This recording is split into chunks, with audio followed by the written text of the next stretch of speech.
Hi everyone, my name is Tina Rahimi. I'm 27 years old and I'm going to the Olympic Games for boxing for Team Australia. Guess who's qualified for Paris? We're going to Paris!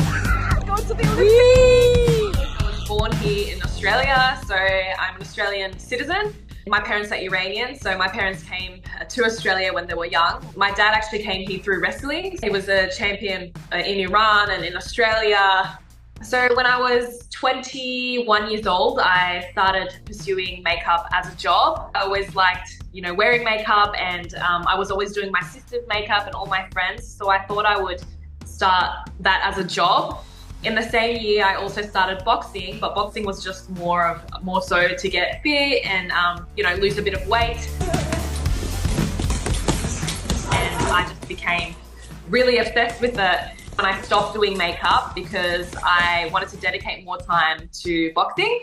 The best decision I made because it gave me time to focus more on training and making it to the Commonwealth Games and now to the Olympics. I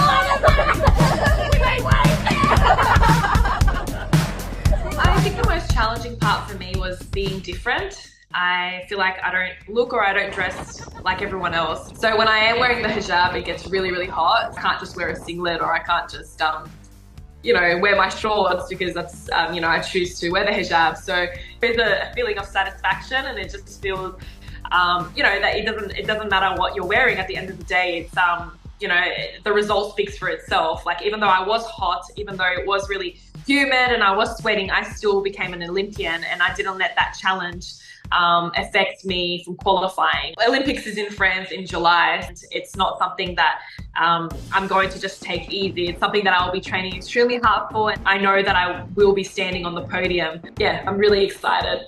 I'll see you guys in Paris. Bye.